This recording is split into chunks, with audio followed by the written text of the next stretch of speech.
রাতের বেলা শিয়ালের ডাক শুনছেন নি? মুরব্বী শিয়াল, এখন তো শিয়ালের ডাকও কমিয়ে গেছে, আগের মতো সে জাগ ধরে শিয়ালের ডাক নাই, আছে নাকি? শিয়াল না, আমাকে কতটা শুনে, আমি তো আপনাদের সাথে রাতভর রাস্তা দিয়ে চলি, শিয়ালের ডাকটা খুব একটা শুনি না। এমনি শিয়ালের সাথে সাক্ষাৎ হয়, সালাম কালাম হয় রাস্তাঘাটে, কিন্তু ডাকটা খুব একটা শুনি না। তারপরে শিয়ালও সংবিধান পাল্টায় দিয়েছে।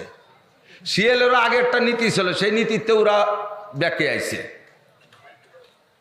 শিয়ালের নীতি ছিল রাতের বেলা শিয়ালের ডাকলে যদি পোলা পানে তাকে ব্যাঙ্গাতো, রাতারাত বাড়ির সামনে কিছু না কিছু করে ধুয়ে যেত।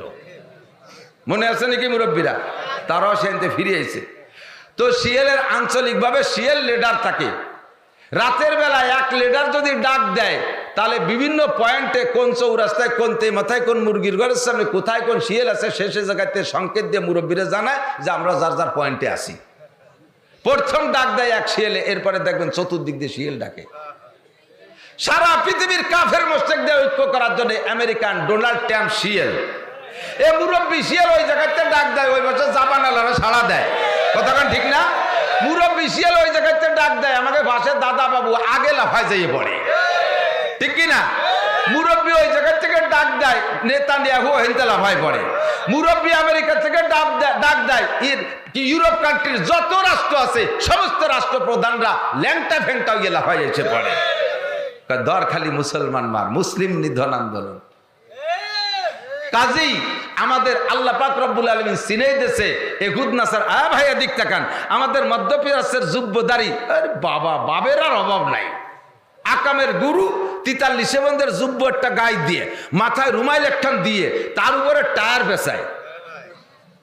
এই টায়ার পেঁচা নিয়ে দামলাগুলো পশ্চিমে মুরব্বী শিয়ালের কাছে এমন মুরিদ হইছে, তারে এত বিশ্বাস করে, এত মোহাব্বত করে। দেখেন না, এই সিসি, মিশরের সিসি এক গাদি ওনার দেশে, পাকিস্তানের পারভেজ মুশাররফ, কি মুশাররফ বর্তমানে কিরা জানো, কিরা শরীফ, শাহবাজ শরীফ, সেও প্রশংসা করতে করতে মুখ দিয়ে ফেনা উঠেই ফেলাইছে। বাবারে প্রশংসা না করলি বাবা আবার কোন দিক দিয়ে বসান দিবে না। সব মিলে ওই দাদা বাবুরে, ওই কি বলা হয় ডোনাল্ড ট্রাম্পরে, ওই নেতানিয়াহুরে কদম বুসি করে, স্যালুট দেয়, এদেরকে বিশ্বাস করে। আল্লাহ পাক বলেন লা তাত্তাখিযু আদুওয়ি ওয়া আদুওয়াকুম আউলিয়া, বিশ্বাস করিস না, এরা যুদ্ধ করতেছে, গাজাওয়ালারা যুদ্ধ করুক, এরা যুদ্ধ করতে করতে করতে করতে একটা পর্যায়ে আসবে, তোমরা মনে করতেছো মাতা নাসরুল্লাহ, এত মানুষ মরে, কবে আল্লাহর সাহায্য আসবে? আল্লাহ কয় আলা ইন্না নাসরাল্লাহি করিব, বেশি দেরি নাই, আমার সাহায্য আসবে, অত অস্থির হইস না। ওই শয়তান কোন লাভ পাইয়ে যেন, কোন সুযোগ নেওয়ার জন্য এই 20 জন ইসরায়েলি এদের হাতে জীবিত বন্দী রয়েছে, এই কটাকে উদ্ধার করার জন্য এই ট্যাম্প একটা কৌশল করিয়া এদেরকে তৈরি করছে। ওই মধ্যপ্রাচ্যের মৌলবী গিয়ে মধ্যপ্রাচ্যের যুব্বওয়ালাকে তৈরি করিয়া মোটা টাকা হেনতে হাত দিয়ে খাইয়া একটু বিনিময় করে যখন সে কটারে জিন্দা নেওয়া হয়ে গেছে, এখন মায়ের আবার নতুন করে শুরু করছে। আল্লাহকে ওদের বিশ্বাস করিস না, ওদের বিশ্বাস করিস না, ওদের কোনোটার সাথে কোনোটার আপনায় নিস না, তাদের কোনো কিছু কালচার গ্রহণ করিস না। এ আমার মুসলমান যুবকরা, আমার প্রাণ প্রিয় বন্ধুরা, আমার পর্দার আড়ালের মা বোনেরা, জিন্দেগিতে ডোনাল্ড ট্রাম্পের একটা যুব্ব গায়ে দিয়া এতবার সৌদি আরব আসলো, আগের বার যখন প্রেসিডেন্ট ছিল সৌদি আসছে, আর এই মোহাম্মদ বিন সালমান তারে কাবা শরীফের পাশ দিয়ে ওই মাতা যেখান দিয়ে হাজিরা ঘরে, সেই জায়গায় দিয়ে ঘুরে কাবা ঘর দেখাইছে। অথচ 22 কিলোমিটারের ভিতরে কোনো কাফের, মুশরিক, ইহুদ, নাসারা, হিন্দু, বুদ্ধ, খ্রিস্টান কেউকে ঢোকার অনুমতি নাই। 22 কিলোমিটারের নাম হলো হেরেম। এই হেরেমের ভিতরে কাফের ঢোকা নিষেধ, একমাত্র মুসলমান ঢোকা ছাড়া।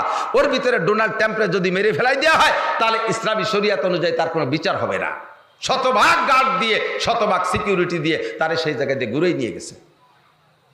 সে কি সেই সময় তোমাদের সাথে একটা যুব্ব গায়ে দিয়েছিল? সে সময় একটা রুমাল কি মাথায় দিয়েছিল? জীবনেও কোনোদিন তারা তোমাদের মতো যুব্ব পড়বে না, তারা তোমাদের মতো রুমাল পরবে না, তারা তোমাদের মতো পাগড়ি পরবে না। অথচ তুমি মুসলমান, মুসলমানের সন্তান হইয়া পশ্চিমেদের মতো পাশাবের করা প্যান্ট পরো, নায়কদের মতো গেঞ্জি পরো। ওই কি বলা হয় প্লেয়ার যারা আছে, প্লেয়ার যারা আছে মেসি, নেইমার, তারা কি গেঞ্জি পরে, সেই গেঞ্জি তুমি পরো। তাদের দেশের পতাকা ভালোবাসা 1 কিলোমিটার 1.5 কিলোমিটার পতাকা তুমি হাজার টাকা খরচ করে বাপের জমি বিক্রি করে পতাকা বানাও, তা তোমার ঘরের উপরে সেই পশ্চিমেদের পতাকাটা নাও। তোমার একখান পতাকা তো তারা কোনোদিন টানায় না। তাদের সবকিছু তুমি বানায় নিলে। তারা যেভাবে দাড়ি রাখে তুমিও সেরকম খাইজনি বগল সাইজের দাড়ি, বগলও যেটুক দাড়িও সেটুক।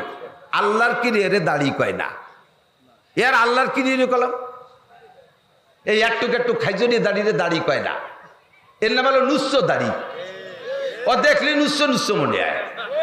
আমার নবী বলে দিছে, নবী বলছে নোটক বাটুস্কুত, কথা হবে না, আমার ক্ষতি দিতে হবে। ছোট করো, দাঁড়িয়ে বড় করো, তোমার বগল উচ্চল্লি, মাথা খালি হয়ে রে, চুলও চারটুক, বুড়ুও চারটুক, মোসও ততটুক, দাঁড়িয়েও ততটুক, বগল বরঞ্চ তার চেয়ে আর একটু বড়। যেটা দেখবা জেলোনেস্কির দাড়ি আর মুসলমানের দাড়ি একই সাইজের, মেসির দাড়ি আর মুসলমানের দাড়ি একই সাইজের। এইটা কেন হবে? তুমি তাদের কালচারকে কেন ভালোবাসো? লা তাত্তাখিযু আদুব্বি ওয়া আদুব্বাকুম আউলিয়া, আমার শত্রু আর তোমাদের শত্রুকে বন্ধু বানাবা না। কথা কন? পাগড়ি তারা পরে, মনমোহন সিং পাগড়ি পরে, তুমি তাই তুমি সেই পাগড়ি পরো না, তার সাথে একটু বিরোধ করে পাগড়ি পরো, তোমার পাগড়ির নিচে টুপি পরো। মুসলিম ইউনিফর্ম জুমার দিনে মনে আছে নাকি? হুজুর বলেন মান গসসালা, জুমার দিনে কয়েকটা সুন্নতের পর আমল করো। মান গসসালা, যে ব্যক্তি উত্তম রূপে গোসল করে, জুমার দিনে উত্তম রূপে গোসল করা সুন্নাত। গোসলটা কখন করবেন? এমন সময় গোসল করবেন যে গোসলের ওজুদে জুমও পড়া যায়। সকাল 9টায় গোসল করছেন, এরপরে পেশাব পায়খানা বাইটাই অনেক কিছু ছাড়িয়ে টেড়িয়ে এরপরে নামাজে যাওয়ার সময় আবার অজু করে মসজিদে গেছেন, এইটা জুমার গোসল হয় নাই। জুমার গোসল হবে যেই গোসলের সময় যে পাক হয়ে গেছে শরীর, এই পবিত্রতা দিয়ে যাতে আপনি জুমা পড়তে পারেন। কাপড় পাল্টানোর সময় যে গোসলের সময়তে কাপড় পাল্টালাম, সে সময় রানের থেকে কাপড় সরিয়ে গেল, তাতে অজু ছুটে যায়নি? অজু ভাঙ্গার কারণ কয়টি? জোর হলো না? জানি না তার কয়টা কম? 7টি। হ্যাঁ, তুমি জানো। অজু ভাঙ্গার কারণ কয়টি? 7টি। তার ভিতরে একটাও কি আছে হাঁটুতে কাপড় সরিয়া গেলে অজু ছুটিয়া যায়? এই 7টার মধ্যে এটা নাই। কাজে একটু নড়ে চড়ে গেলে ওতে অজু ছোটে নাই। বরঞ্চ ওলামায়ে কেরামের কাছে শুনে দেখতে পারেন, গোসলের পরে নিয়মতান্ত্রিকভাবে গোসল করার পরে যেই ইবাদত করতে অজু লাগে, পবিত্রতা লাগে, এমন কোনো ইবাদত না কইরা, অথবা যদি অজু না ছোটে, অজু ছোটার কারণ না ঘটে, গোসলের পরে এই কারণগুলো না হইলে বা কোনো ইবাদত না করে, যে ইবাদত করতে আবার অজু লাগে, এরকম কোনো ইবাদত করা ছাড়া যদি ফিরে আবার নামাজের আগে অজু করে, তাহলে মাকরুহ হওয়ার কারণে একটা গুনাহ হবে। কারণ পানি অপচয় হয়েছে, তুমি বড় পবিত্রতাকে তুচ্ছ মনে করেছো। গোসল হলো তহারাতে আকবার, বড় পবিত্রতা। সারা গা ধুয়ে ফেলাইছি, মুখ ধুই অজুর সময় একটুক, আর গোসলের সময় সারাটা মুখ, গোসলের সময় মাথা মশে করি, হয়তো 4 ভাগের 1 ভাগ ফরজ সারাটা মাথা মাসে করলাম, গোসলের সময় সারা মাথা ধুয়ে ফেলাইছি। অজুর সময় হাতের কেনু পর্যন্ত ধুই, আর গোসলের সময় সাইড ধরে ধুয়ে ফেলাইছি। অজুর সময় পায়ের কাকনু পর্যন্ত ধুই, গোসলের সময় কোমর পর্যন্ত ধুয়ে ফেলাইছি। সারা টাকা ধোয়া হয়ে গেল। পবিত্রতার নিয়ত করে যদি গোসল করা হয়, তাহলে এই গোসলের পরে নামাজের আগে আর কোনো অজু বানাইলে পানি অপচয়ের গুনাহ হবে। কথা কি বোঝা গেছে? অনেকে কাপড় চুপড় পাল্টালাম, তা ভিড়ে একবার অজু করে যাই, এই পানি অপচয়ের গুনাহ হবে। তো 1 নম্বরে মান গসসালা ওয়াক্তা সালা, হুজুর বলেন জুমার দিনে যারা উত্তম রূপে গোসল করে। 2 নম্বরে ওয়াকদা ওয়াবতাকারা, আরেকটা ফাঁকে আরেকটা সুন্নাত আছে, মুসলিম ইউনিফর্ম কমপ্লিট করা। এমনি সময় প্যান্ট শার্ট টাই কোট যা পরেন পরেন, গেঞ্জি পরেন, প্যান্ট পরেন, লুঙ্গি পরেন, গামছা পরেন, সেটা আপনার ব্যাপার। সে জায়গার ফতোয়া আমি দেব না, ওলামায়ে কিরাম দেবে। তবে নামাজে আসার জন্য, নামাজ একটা মুসলমানদের একটা কি বলা হয়, সেনাবাহিনীর একটা রূপ। দেখবেন সেনাবাহিনীতে ক্যান্টনমেন্টে যাবেন, পুলিশ লাইনে যাবেন, তারা প্র্যাকটিস কি করে, পিটি প্যারেড করার জন্য লাইন দেয়, ফলিং দেয়, দেয় না? ফলিং দেয়। আমরাও মসজিদে যে ফলিং দেই, কাতার সোজা করি। আল্লাহ পাক আমাদের নামও রেখেছেন উলাইকা হিজবুল্লাহ, এরা আল্লাহর সৈনিক। তো প্রত্যেক সৈনিক ডিপার্টমেন্টের আলাদা আলাদা পোশাক আছে না নাই? একটু কথা কর না কে? পুলিশের পোশাক আছে না? আর্মির আলাদা পোশাক না? বিডিআর এর আলাদা পোশাক, বিমান বাহিনীর আলাদা পোশাক। যদি কেউ বিডিআর এ চাকরি করে আর্মির এক সেট পোশাক সংগ্রহ করে পরে ডিউটি করে, তার চাকরি থাকবে? যদি কেউ আর্মির চাকরি করা অবস্থায় পুলিশের পোশাক সংগ্রহ করে পরে ডিউটি করে, তার চাকরি থাকবে? কে সব ধরনের পোশাক পছন্দ হয়, চাকরি করে আর্মিতে, কিন্তু পুলিশের পোশাকটাও ভালো লাগে, বিডিআর এরটাও ভালো লাগে, আরেকজনেরটা ভালো লাগে, আনসারেরটা ভালো লাগে। এই ভালো লাগা মনে করে 4 জায়গা থেকে 4 প্রকারের পোশাক সংগ্রহ করছে। আর্মির শার্ট, বিডিআর এর প্যান্ট, পুলিশের ক্যাপ, আনসারের জুতো।